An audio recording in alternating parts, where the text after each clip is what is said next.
Hello and welcome back to 9/11 TruthCraft. In this episode, we take a closer look at the Deutsche Bank. 9/11 TruthCraft is a video series for people like me who want to know what really happened on 9/11. And as usual, I'm making this recording from my apartment in New York City, so you might hear some construction sounds going on in the background. That's just a way of life here. I found this great picture on the internet and I wanted to take a closer look. This was taken from an earlier time, and if you take a look, World Trade Center 3 hadn't been built yet. And if you go around clockwise, you can see World Trade Center 6, World Trade Center 7 hasn't been built, World Trade Center 5, Century 21, and the other World Trade Center buildings. But also, I'd like to point out where the Orthodox Church was and where 75 West Street was.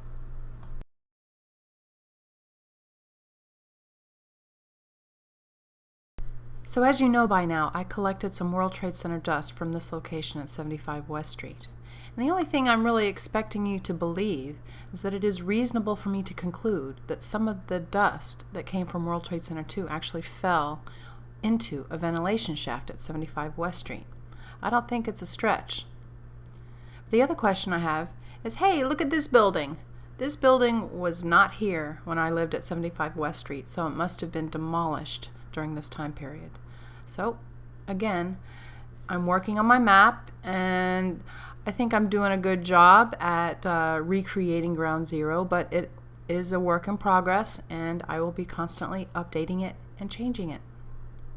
This video is supposed to be all about the Deutsche Bank. So here it is. This is what it looked like near Ground Zero before 9/11, and you can see some of the other buildings I've recreated on my map in the background. This is what it looked like after the damage. You can see a huge gash in the side and what appears to be a piece of World Trade Center 2 sticking out of it. There are a lot of images of this picture, and they're important when it comes to understanding the mechanism of destruction of this building.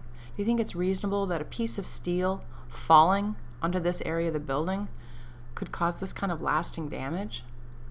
You can see these fumes. These fumes did not go away, even though they rebuilt the building. Most people recognize the Deutsche Bank as having the American flag on it. But what most people don't know is that they completely rebuilt the structure of the building. But then that building caught on fire in 2007, and everything stopped then. There's been a lot of articles written about what happened in 2007 at the Deutsche Bank, but none of them really explain why there was a fire in that building, considering they had completely gutted it. There was nothing inside that building to catch fire, and it was a puzzle to me until I found this article written in 2009. If you pause the video and read this article, it seems pretty simple. Okay, work stopped at the ex-Deutsche Bank. They installed a piece of equipment in the building that was supposed to remove smoke, and that equipment failed, and so smoke accumulated in the building and they had to stop the deconstruction efforts. But you have to read between the lines and ask yourself, what would cause a building to smoke like that, to produce, quote, smoke 8.5 years later? You know, it's a dead building. There's nothing going on inside that building. They've removed almost the entire interior portion of the building, and the only thing that's left is the framework and the floors. So what was smoking in that building? What was smoking so badly in that building that they had to install this smoke removal equipment? And how come that smoke removal equipment failed? Now, I'm not just asking the question to ask the question. I think I have the answer. What most people don't realize is that fumes continued to come from Ground Zero for a full year. This is a picture of the 1-year anniversary ceremony at Ground Zero. There was a lot of fumes. I knew there was fumes because I could smell them because I lived in the area. But most people don't realize the long-term fuming that was seen from Ground Zero. What I think I was smelling in 2009 is the continuing fuming coming from the Deutsche Bank. But even if you don't believe that one anecdotal story, you can take a look at some other images of anomalous damage that happened to the building and judge for yourself. In this first image, you see, pardon the sound there, that's an airplane.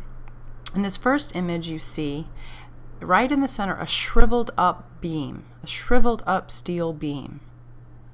Now, a fire can't do that. A fire can't shrivel steel.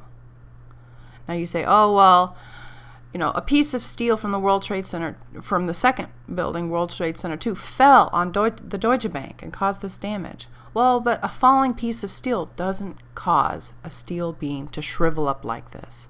This is anomalous damage, and it adds up to a picture of an advanced weapon that was used to destroy the World Trade Center. Also, when they were deconstructing the Deutsche Bank and they got down to the level where the damage was done, you could see these really heavily rusted steel beams. And I think this area just got partially damaged, period.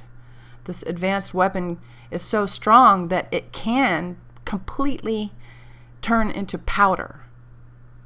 Solid steel. It can turn solid steel into powder, but that it's a little bit sloppy, and that if it can partially damage steel. And so all of the effects that we've seen so far and discussed so far is from one weapon, basically at slightly different intensities, doing all of the damage. All of it is anomalous destruction of steel. Once I realized that the Deutsche Bank was still giving off the World Trade Center stench more than 8 years later, of course I started paying quite close attention to it during my walks every day. And I took pictures of the sad deconstruction process as it was going along, and eventually watched that whole building go down. You can see the W Hotel in the background. But anyway, these are the final days of the Deutsche Bank. I was watching closely, and strange things would happen around the building that I was paying attention to, some of which I never really understood why they installed the strange-looking vent in the sidewalk. They eventually repaired it about a day or two later. But here's what the Deutsche Bank looked like in the days when it was finally completely deconstructed. It's a little bit of a sad story, but you can add the Deutsche Bank to the number of buildings that was completely destroyed by the attacks of 9/11. One good thing that I did get to witness while I lived at 75 West Street is the beginnings of the rebuilding of the Freedom Tower. That really buoyed my spirits a lot. That was some good news after so many years of bad news. Anyway, thanks for watching, and I hope you stay tuned to future episodes of 9/11 TruthCraft. Thank you.